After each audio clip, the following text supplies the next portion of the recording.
Hello and welcome dear students. तो next topic जो हमारा है जिस पे मैं आपको गेस देने जा रहा हूँ वो है बजट। तो मैं आपको बताऊँ बजट के इस टॉपिक पे सिर्फ मैं आपको बताऊँगा कि कैसे क्वेश्चंस आ सकते हैं, वो आएंगे या नहीं इसकी कोई गारंटी नहीं है। तो आपके सिलेबस में है बजटिंग फॉर पंचायत और बजट ऑन रिसोर्स जनरेशन, ऐसा टॉपिक है।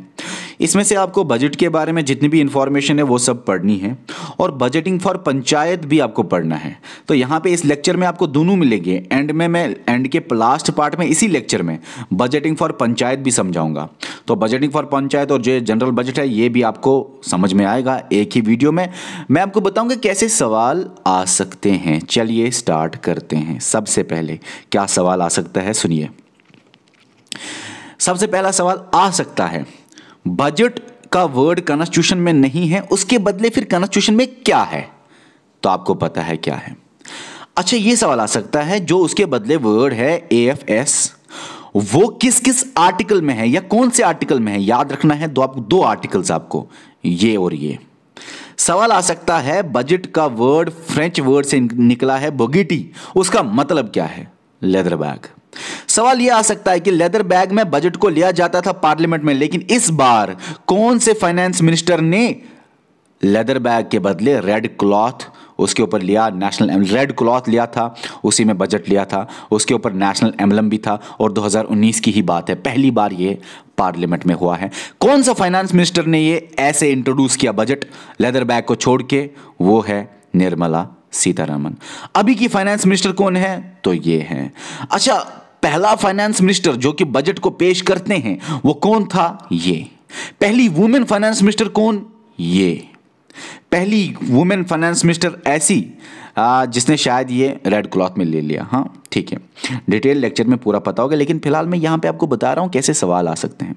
वैसे ये वाला पेज इंपॉर्टेंट है जो आपके सामने है, पहला पेज, ये इंपॉर्टेंट है। सवाल आ सकता है कि बजट एडवांस प्लानिंग होती है कि पहले ही प्लानिंग करनी पड़ती है? हाँ, ये आपको याद रखना है। अच्छा, बजट में दो कंपोनेंट्स होते हैं, सवाल आ सकता है कौन कौन है? मेजर दो कंपोनेंट्स, वो है रिसेप्ट्स और एक्सपेंडिचर।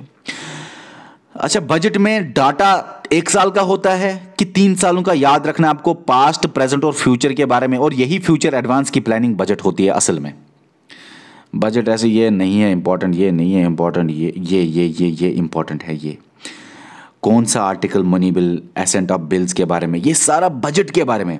और आर्टिकल 114, आर्टिकल 115, आर्टिकल 116, आर्टिकल 117 किसके बारे में बात करते हैं? और ये सब क्या है ये मैं आपको बताऊंगा अगर इंपॉर्टेंट होगा। ठीक है, contingency fund of India, consolidated fund of India, public accounts of India, कौन सा आर्टिकल? कंटीजेंसी फंड में कौन आर्टिकल? तो आर्टिकल नंबर आप JK SSB के लिए याद रखना। बजट में बजटरी प्रोसेस से सवाल नहीं आ सकता। थोड़ा सा जो आएगा ये हलवा पार्टी, प्रिंटिंग, आइसोलेट, इसको छोड़ो, डिमांड कर रहे हैं इसको भी छोड़ो, इसको भी छोड़ो। सवाल यहाँ से आ सकता है रेलवे और यूनियन बजट मर्ज हुआ 2017 में, आ सकता है। हाँ, ये सवाल आ सकता है कि फरवरी के महीने में प्रेजेंट होता है बजट, पार्लियामेंट में कौन करता है प्रेजेंट? याद रखना, फाइनेंस मिनिस्टर। किसके कहने पे बजट को प्रेजेंट करता है फाइनेंस मिनिस्टर? प्रेसिडेंट के कहने पे, याद रखना। अच्छा, जब वो बजट को प्रेजेंट करता है पार्लियामेंट में तो ये बजट जो है पहले कहां जाता है? लोकसभा में, और इसी दिन में राज्यसभा जाता है। अच्छा, फाइनेंस मिनिस्टर एक बजट की स्पीच देता है, कौन से हाउस में देता है? बजट स्पीच लोकसभा में होती है। चलो, लोकसभा राज्यसभा फिर ज्यादा वोटिंग डिस्कशन, इसको छोड़ो, इसको सेम इसको छोड़ो। अच्छा, राज्यसभा का बजट वापस आना चाहिए 14 दिन में, अगर नहीं आया तो बजट पास। ये नहीं, ये इस लाइन को भूल जाओ, थोड़ा पॉलिटी के एंगल में ले जाता है थोड़ा ज़्यादा। एप्रोप्रिएशन बिल मतलब जिसमें चार्जड एक्सपेंडिचर भी, सॉरी टोटल एक्सपेंडिचर, क्या हो रहा है भाई, टोटल एक्सपेंडिचर, ठीक है। अच्छा, ये भी सवाल आ सकता है अगर बजट पास नहीं हुआ लेकिन पैसा चाहिए तो एडवांस में पैसा निकाल सकते हैं, गवर्नमेंट मांग सकता है पैसा, उसके लिए article 116 vote on accounts procedure है। यह demand for grants, article number याद रखना, ऊपर 113, डिमांड करना। मिनिस्ट्री ऑफ फाइनेंस से बाकी मिनिस्ट्रीज डिमांड करते हैं पैसा दो, पैसा दो, अगले साल लगाना है, ये रोड बनाना है, वो बनाना है, ये करना है, वो करना है। इस पेज से सवाल नहीं आ सकते जो आपके सामने, कम चांसेस है। ऐसा नहीं है कि सवाल नहीं आ सकता, हमने डिटेल में पढ़ा है, इसका मतलब ये नहीं कि जाया हो गया ना। जितना ज्यादा पेपर मुश्किल आएगा उतना ज्यादा आपका फायदा है। डिटेल आएगा तो ज्यादा फायदा, ऊपर ऊपर से आया तो थोड़ा सा कम फायदा आपका है। जिन्होंने भी हमसे पढ़ा। अभी देखो, और क्लियरिटी आती है ना। ऐसा क्वेश्चन भी होता है जो कि आपके ये डायरेक्ट क्वेश्चंस में ना हो, इनडायरेक्ट क्वेश्चन हो, उसके लिए कंसेप्चुअल क्लैरिटी चाहिए ना, ताकि आप गेस लगा सको। तो वो क्लैरिटी डिटेल में पढ़ने और कंसेप्चुअल तरीके से पढ़ने से ही आती है। इसमें से सवाल आ सकता है यहां से, इसको आप भूल जाए फिलहाल, क्योंकि प्रेसिडेंट का एसेंट भूल जाए, मनी बिल के मामले में क्या है भूल जाए। इसका यहां पे सॉरी इस पेज में यहां पे ये वाला पॉइंट इंपॉर्टेंट है। क्यों? क्योंकि बजट है money bill, budget financial bill है, लेकिन फाइनेंशियल बिल ये वाली बजट नहीं है, ये बजट नहीं है फाइनेंशियल बिल, ये है मनी बिल। तो बजट क्या है? Money bill. और फाइनेंशियल बिल भी बोल सकते हो, लेकिन फाइनेंशियल बिल 1 और फाइनेंशियल बिल 2 नहीं बोल सकते आप। तो बजट है मनी बिल, और मनी बिल के फीचर्स बजट से मिलते हैं, इसलिए ये वाला पार्ट इंपॉर्टेंट है। गवर्नमेंट बिल है, ये मिनिस्टर ही इंट्रोड्यूस कर सकता है, लोकसभा में ही जाएगी हमेशा। बजट को इंट्रोड्यूस कहाँ पे किया जाता है? लोकसभा में। प्रेसिडेंट के कहने पे ही बजट को इंट्रोड्यूस किया जाता है, इसीलिए तो लास्ट में प्रेसिडेंट साइन करता है, रिटर्न नहीं कर सकता। क्यों? क्योंकि उसी की रिकमेंडेशन पे बजट आता है। पहले प्रेसिडेंट पढ़ता है, रिकमेंड करता है, फिर बजट इंट्रोड्यूस होता है। ठीक है। अच्छा, मेरा एक सवाल है, वैसे पेड़ बच्चों को सब कुछ पता ही है। सवाल है कि नीचे कमेंट करो, नहीं आसान है। चलो, सवाल यह है कि अगर प्रेसिडेंट भूल गया, प्रेसिडेंट बीमार था, प्रेसिडेंट की डेथ हो गई और वो नहीं बोल सका, रिकमेंड नहीं कर सका फाइनेंस मिनिस्टर को कि आप पार्लियामेंट में बजट को डालो, तब क्या होगा? तब कौन सा डेट है? चलो छोड़ो, ये प्रेसिडेंट जो है वो रिटर्न नहीं, अच्छा याद रखना, प्रेसिडेंट की रिकमेंडेशन पे, इसलिए प्रेसिडेंट रिटर्न नहीं कर सकता इसको, बजट को। ठीक है। लोकसभा पावरफुल है, जॉइंट स्टिंग नहीं होती बजट के मामले में, लोकसभा पावरफुल है बजट के मामले में। अगर पास बजट नहीं हुआ तो, या मनी बिल नहीं हुआ तो गवर्नमेंट को रिजाइन करना पड़ेगा। ये फीचर्स है मनी बिल के, मतलब कि ये फीचर्स है बजट के भी, इसलिए मैंने बोला ये वाले चीज़ें याद रखो, क्योंकि बजट मनी बिल है और फाइनेंशियल बिल भी है, ये और ये बजट नहीं है। आगे चलते हैं। बजट में यहां से बहुत सारे सवाल आ सकते हैं, पता है क्यों? क्योंकि असल में इकोनॉमिक्स वाला पार्ट ये है जो आपके सामने है। थोड़ा सा जो हमने पढ़ा वो थोड़ा सा पॉलिटी वाला पार्ट था, ये है इकोनॉमी वाला पार्ट। तो यहाँ से आ सकता है सवाल। सवाल क्या आएगा? इसको छोड़ो, ये तो समझाने के लिए बता दिया। कितने सब हेड्स, मतलब कितने पार्ट्स है बजट में? 2, रिसेप्ट्स और एक्सपेंडिचर। ठीक है। अच्छा, रिसेप्ट्स 2 में बटा हुआ है, ये एक्सपेंडिचर 2 में।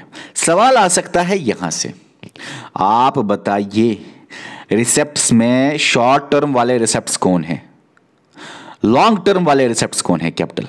शॉर्ट टर्म एक्सपेंडिचर ये, लॉन्ग टर्म एक्सपेंडिचर ये। सवाल आ सकता है कौन सा रिसेप्ट है जिसमें लायबिलिटी और एसेट्स पे असर पड़ता है, या लायबिलिटी इंक्रीज होती है, एसेट डिक्रीज होता है? कैपिटल रिसेप्ट्स। कौन सा एक्सपेंडिचर ऐसा है जिसमें लायबिलिटी एसेट्स चेंज होते हैं? कैपिटल। कौन से ऐसे रिसेप्ट्स और एक्सपेंडिचर है जिसमें एसेट्स लायबिलिटी में कोई चेंज नहीं आता? रेवेन्यू वाला पार्ट। सवाल ये भी आ सकता है यहां से। अब सबसे ज्यादा इंपॉर्टेंट चीजें मैं आपको बताने जा रहा हूं, क्योंकि मुझे लगता है अगर पूरे बजट में मुझे बस 4-5 सवाल बोलने हो तो मैं यहां से बोलूंगा। पता है क्यों? क्योंकि डायरेक्ट आ सकता है यहां से सवाल। अगर मुझे कोई बताएगा सर आप सिर्फ मुझे बताओ 4 क्वेश्चन जो कि बजट में आने के चांसेस ज्यादा है, तो मैं 4-5 क्वेश्चन यहीं से बता दूंगा बजट के इस वाले पार्ट से, कि रेवेन्यू में क्या क्या आता है, टैक्सेस, डायरेक्ट इनडायरेक्ट और नॉन टैक्स रिसेप्ट्स, ये वाले। कैपिटल में क्या आता है? Capital receipts, disinvestment, sale of assets, loan recovery, borrowing, international. Expenditure, revenue वाले एक्सपेंडिचर में क्या आता है? Subsidies, pension, salary, disaster fund, ये सब। इंटरेस्ट पेड यहां पे है, इंटरेस्ट रिसीव्ड यहां पे है, समझने वाली बात है। कैपिटल एक्सपेंडिचर के अंदर क्या क्या आता है? इन्वेस्टमेंट, परचेज ऑफ एसेट्स, ये चीजें याद रखना। अगर मुझे कोई डायरेक्ट बोले सर बोलो कहां से सवाल आने के चांसेस है, तो यहां से प्लीज इनको याद करके जाना। फिर से बोलूंगा, प्लीज इनको याद करके जाना। अब अगर सवाल आए एक्सपेंडिचर ज्यादा है रिसेप्ट से तो डेफिसिट बजट बोलते हैं, रेवेन्यू एक्सपेंडिचर से बड़ा है तो सरप्लस, रेवेन्यू एक्सपेंडिचर के बराबर है तो बैलेंस्ड बजट बोलेंगे। अब सवाल यहां से भी आ सकते हैं बजट में, अगर जो ये टोटल एक्सपेंडिचर है उसको आप माइनस करोगे टोटल रिसेप्ट्स, उसको क्या बोलते हैं? तो याद है आपके सामने लिखा हुआ है बजटरी डेफिसिट। सवाल आ सकता है total revenue expenditure minus total revenue receipts, revenue minus revenue, revenue deficit. Capital minus capital क्या होगा? Capital deficit. अगर डेफिसिट है, एक्सपेंडिचर तो तभी आएगा ना जब डेफिसिट होगा, पहले वही आएगा। अच्छा, सवाल यहां से भी आ सकता है, total expenditure minus total receipts excluding borrowing. Borrowing को खत्म करना है, उसको बोलते हैं फिस्कल डेफिसिट। ठीक है, फिस्कल डेफिसिट वही होता है ना, budgetary deficit minus borrowing, total minus total. ये भी याद रखना इसके साथ। प्राइमरी डेफिसिट याद रखना, जो ये फिस्कल डेफिसिट आपने पढ़ा कि total total total total expenditure minus total receipts और बोरोइंग को बाहर निकाल के वो फिस्कल डेफिसिट, उसी को अगर आप माइनस करते हो ये वाला इंटरेस्ट पेड, तो उसको बोलते हैं प्राइमरी डेफिसिट। सर ये बहुत मुश्किल लगता है, लेकिन मैंने जब डिटेल में पढ़ा, इकोनॉमिक्स जब मैं पढ़ाता हूँ तो काफ़ी मज़े से पढ़ाता हूँ। वहाँ पे गुंजाइश ही नहीं होती कि समझ नहीं आए। वहाँ पे मुझे सबसे ज़्यादा मज़ा आता है इकोनॉमिक्स पढ़ाने में, ये आपको बता दूँ मैं। तो देखो, क्योंकि वहाँ पे समझाने वाली चीज़ हर बात पे होती है, टाइम लगता है समझाने में, और टाइम लगना चाहिए, उसी टॉपिक में मज़ा होता है। अब देखो, प्राइमरी डेफिसिट तो मैंने आपको बता दिया, fiscal deficit. Zero primary deficit होता है जब फिस्कल डेफिसिट बराबर हो इंटरेस्ट पेड के। सवाल ये भी आ सकता है, क्या हो रहा है आज इसके साथ, हाँ, सवाल ये भी आ सकता है, इफेक्टिव रेवेन्यू डेफिसिट क्या होता है? Revenue deficit minus grants used for capital expenditure by the states. देखो भाई, देखो भाई, देखो भाई, देखो भाई, देखो एक्सपेंडिचर यहां पे किया, और रुको रुको रुको रुको रुको रुको रुको, इधर इधर इधर, ये भाई यहां पे revenue expenditure grants to states भी आएगा। रेवेन्यू एक्सपेंडिचर में स्टेट्स को पैसा दिया, लेकिन स्टेट्स अपना बजट के अंदर same to same budget states का भी होता है। जैसे आपने देखा, ऐसा बजट स्टेट्स का भी होता है, रिसेप्ट्स एक्सपेंडिचर। अगर यहां पे सेंटर दे रहा है स्टेट्स को पैसा, रेवेन्यू एक्सपेंडिचर, लेकिन स्टेट्स आगे वो यूज कर रहे हैं अपने बजट में एज कैपिटल एक्सपेंडिचर, वो वाला पैसा माइनस करना है रेवेन्यू डेफिसिट से, उसी को बोलते हैं इफेक्टिव रेवेन्यू डेफिसिट। ये है ना भाई यहां पे effective revenue deficit. Revenue deficit को माइनस करोगे grants used for capital expenditure. शायद आपको समझ नहीं आता होगा, इतनी जल्दी इकोनॉमिक्स समझ नहीं आती। मॉनेटरी फाइनेंस फिस्कल डेफिसिट क्या होता है? जब आप जितना पैसा लेते हो आरबीआई से, उसको बोलते हैं मॉनेटरी फाइनेंस फिस्कल डेफिसिट। सवाल आ सकता है, भाई बजट 2020-2021 में आप बताए थीम क्या था? ये था थीम के अंदर, आप बताए एम 3 क्या थे, मकसद 3 क्या थे, विजन 3 क्या थे, ये थे। सवाल ये आ सकता है कि इस बजट में अभी तक की लॉन्गेस्ट स्पीच है पार्लियामेंट में फाइनेंस मिनिस्टर के जरिए, इसी बजट में दी गई, और वो लॉन्गेस्ट स्पीच 2 घंटे 41 मिनट्स की किसने दी? ये सवाल आ सकता है, किसने दी? निर्मला सीतारमण ने अब तक की सबसे लॉन्गेस्ट स्पीच दी हुई है। ये नहीं याद, चांसेस कम है। हाँ, ये याद रखना, इसके हिसाब से 2020-21 के हिसाब 5th लार्जेस्ट इकोनॉमी है इंडिया। कम चांस है, थोड़ा सा देख लो। एफडीआई इन्फ्लेशन रेट एवरेज क्या था इस साल का, मतलब इधर से इधर तक एवरेज एनुअल ग्रोथ रेट क्या था, थोड़ा सा देख लेना। अच्छा, 2019-20 में बताया गया कि highest number of productive age groups in the world तो इंपॉर्टेंट बन जाता है कि इंडिया में इस टाइम पे क्या हो गया भाई इसके साथ। चला गया आज तो पीडीएफ के साथ बहुत कुछ हो गया, बीच में जल्द में पढ़ा है क्या। चलो जो भी हो, शायद फायदा आ रहा है बच्चों को, इस टाइम पे तो ऐसे ही पढ़ा जाता। अब सवाल यहां से आ सकता है कि आप बताइए कि अभी इस टाइम पे दुनिया में सबसे highest number of productive age groups कहां पे है? इंडिया में। 15 से 65 इयर्स के लोग अभी इंडिया में सबसे ज्यादा हैं। अब इनको आप थोड़ा सा जूम करो, पीडीएफ को कर लेना जूम। देखो भाई, कंसोलिडेटेड फंड ऑफ इंडिया में कौन सा आर्टिकल है, इसके लिए याद रखना पड़ेगा 2662612। लेकिन सवाल आ सकता है, आप बताइए कि पार्लियामेंट का अप्रूवल कौन से अकाउंट में चाहिए तभी पैसा निकलेगा? पार्लियामेंट का अप्रूवल चाहिए कंसोलिडेटेड फंड ऑफ इंडिया के एक्सपेंडिचर करने में, तभी पैसा निकलेगा। सवाल इधर से आ सकता है कि इसमें अगर एक्सपेंडिचर करना हो तो अप्रूवल किससे लेना है? पार्लियामेंट से नहीं लेना, गवर्नमेंट ऑफ इंडिया ऑपरेट करता है इसको। सवाल आ सकता है, कंटीजेंसी फंड ऑफ इंडिया में आप बताएं अगर पैसे निकालने हैं, कंट्रोल किसका होता है? प्रेसिडेंट का होता है विद फाइनेंस सेक्रेटरी, ये डिसाइड करता है पैसे कितने निकाले जाए। लेकिन सवाल आ सकता है, कंटीजेंसी फंड ऑफ इंडिया किस लिए बनाया गया है? Unforeseen expenditure. कंटीजेंसी इमरजेंसी, मैंने बोला है पेड वाले पर contingency emergency. Public accounts of India, public ये वाले पैसों से आते हैं रिसेप्ट्स, और पैसा इसमें आता है, सारे रिसेप्ट्स जो भी है कंसोलिडेटेड फंड ऑफ इंडिया में आते हैं, और रिसेप्ट्स ऑल एक्सपेंडिचर। तो ये तो है, लेकिन इसके बाद अभी इसी वीडियो में अब आएगा budgeting for panchayat. Okay dear students, देख लीजिए वो वाला वीडियो इसके साथ ही। तो अब है बजटिंग फॉर पंचायत या फाइनेंसेस ऑफ पंचायत। सवाल क्या आ सकता है यहां से, देखो भाई, स्टेट लेजिस्लेचर के पास ये ताकत है कि वो पंचायत को अथोराइज करे क्या करने में, नीचे ऑप्शन कि लेवी करे, कलेक्ट करे, टैक्स, ड्यूटीज, टोल्स, फ्रीज, ये आपको लिखना है ऑल ऑफ द अबव। अगर वैसा सवाल आए तो आपको याद रखना है सिंपल में कि अच्छा ये सवाल अगर आए कंफ्यूजिंग कि स्टेट अथोराइज कर सकता है पार्लियामेंट ये पंचायत को कि आप लगाओ लेकिन कलेक्ट हम करेंगे, हाँ बिल्कुल, क्या क्या, टैक्सेस, ड्यूटीज, टोल्स, फाइज, तो ऐसे सवाल आते हैं। अच्छा ये सारा फाइनेंसेस ऑफ पंचायत कहां पे लिखा है कॉन्स्टिट्यूशन में, आर्टिकल 243H में, ठीक है। फंड्स भी बना सकता है पंचायत के लिए, लेकिन उतना इंपॉर्टेंट नहीं है। चलिए मैं आपको इंपॉर्टेंट एक एक लाइन में अब बताता हूं, ठीक है।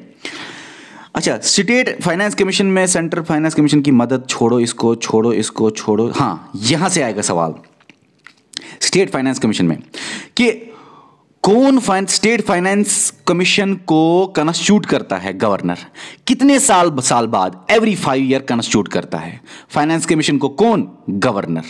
अच्छा, finance commission, state finance commission क्या देखता है, पंचायत की फाइनेंशियल पोजीशन, वो पंचायत की फाइनेंशियल पोजीशन वापस देता है गवर्नर को, रिकमेंडेशन देता है। अच्छा, गवर्नर ने इसको बनाया, इसने इसको रिकमेंडेशन दे दी, सवाल अगर आए कि इसकी रिकमेंडेशन गवर्नर कहां पे रखता है, पार्लियामेंट में ना, स्टेट लेजिस्लेचर में।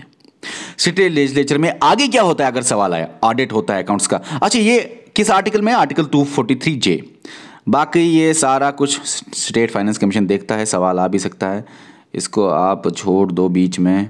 बजटिंग फॉर पंचायत या फाइनेंसेस ऑफ पंचायत में ये भी याद रखो कि ये एक रिफॉर्म्स कमीशन है जो बहुत मशहूर है, हर किताब में है, बहुत इंपॉर्टेंट है। इससे सवाल आ सकता है कि ये इसकी क्या क्या रिकमेंडेशंस थी या इसकी क्या क्या रिजल्ट्स थे। देखो भाई, इसने बोला सबसे ज़्यादा, मुझे तो यहाँ पे पढ़ाना नहीं, मुझे सवाल बताना है। सवाल आ सकता है इससे कि इस कमीशन ने मेन की पॉइंट क्या दिया, मेन की पॉइंट ये दिया कि हाँ भाई स्ट्रक्चरल एम्पावरमेंट हो गया पंचायत का, लेकिन फाइनेंशियली वीक है, वो फाइनेंशियल पोजीशन उनकी वीक है, उनका अपना रिसोर्स जनरेशन कमजोर है और रियल स्ट्रेंथ उसी में है, लेकिन उनके पास वो नहीं है। और इसने क्या बताया, फंड्स तो रिसीव होते हैं कहां से। सवाल अगर आए कि पंचायत को, चलो एक कमीशन को बारे में छोड़ दो, कमीशन को छोड़ दो, सवाल अगर इधर आए कि फंड्स रिसीव होते हैं पंचायत के पास फ्रॉम यूनियन गवर्नमेंट, है ना, ग्रांट्स मिलते हैं from union government to panchayat, वो कौन से कमीशन की रिकमेंडेशन पे मिलते हैं पंचायत को यूनियन गवर्नमेंट से ग्रांट्स, तो याद रखना सेंटर के फाइनेंस कमीशन के रिकमेंडेशन पे, आर्टिकल 280 उसके बारे में बात करता है। अगर सवाल आए कि आप बताइए कि स्टेट गवर्नमेंट भी पैसे देता है किस कमीशन की रिकमेंडेशन पे, स्टेट फाइनेंस रिकमेंडेशन की, स्टेट फाइनेंस कमीशन रिकमेंडेशन की पे, आर्टिकल 243 उसके बारे में बात करता है। अब याद रखना बजटिंग फॉर पंचायत में ये 3 आर्टिकल्स बात करते हैं, 243H ठीक है। लोन ग्रांट स्टेट छोड़ दो, सेंट्रल स्पॉन्सर्ड स्कीम से पैसा मिलेगा, रुको। सवाल आपको पंचायत में ही जाना है तो सवाल आने के बहुत चांसेस हैं, क्योंकि पंचायत का फाइनेंशियल सिस्टम वीक है, फाइनेंशियल एम्पावरमेंट ऑफ पंचायत को शायद आपको कराना पड़ेगा। इसलिए सवाल भी बन सकता है क्या कि आप बताइए उनका ओन रिसोर्स जनरेशन या फाइनेंशियल पोजीशन पंचायत के अपने पैसे वीक क्यों है, कमजोर क्यों है। तो आपको लिखना है कि वो ज्यादा डिपेंडेंट है गवर्नमेंट ग्रांट्स पे, थिन टैक्स डोमेन है, टैक्स कलेक्ट करते हैं बहुत कम पंचायत, और खुद भी पंचायत रिलेक्टेंस दिखा रहे हैं, पैसे नहीं ले रहे हैं, मजे से बैठे हैं, पैसे नहीं ले रहे हैं, इसीलिए ओन रिसोर्स जनरेशन पंचायत का वीक है। ये सवाल आएगा, क्या रीजन है पंचायत का रिसोर्स जनरेशन, पंचायत की बजटिंग, पंचायत के फाइनेंसेस, पंचायत का पैसा, पंचायत के पास जो रेवेन्यू आता है वो कमजोर है। Thin tax domain, own reluctance in collecting revenues और डिपेंडेंस इन गवर्नमेंट ग्रांट्स, ये भी याद रखना, heavily dependent on grants from union and states, ठीक है, ये भी याद रखना। और भी एक पॉइंट है, अगर आप याद रखना चाहोगे, अगर ऑब्जेक्टिव में आया कि वीक क्यों है, कमजोर क्यों है, पैसे क्यों नहीं आ रहे इनको, बेचारे कमजोर क्यों है फाइनेंशियल हाल में, तो ज़्यादा स्कीम्स स्पेसिफिक पैसे आते हैं जिनमें फ्लेक्सिबिलिटी और डिस्क्रिशन है। फ्लेक्सिबिलिटी मतलब वो खुद से कुछ नहीं करते, जो स्कीम में लिखा हो वो ऐसे ही करना है, अपने हाथ से डिसीजन नहीं ले सकते। और भी अगर किसी स्टेट गवर्नमेंट को कोई मसला हो, फिस्कल डेफिसिट ज़्यादा हो, तो वो पंचायत को क्या फंड्स देंगे,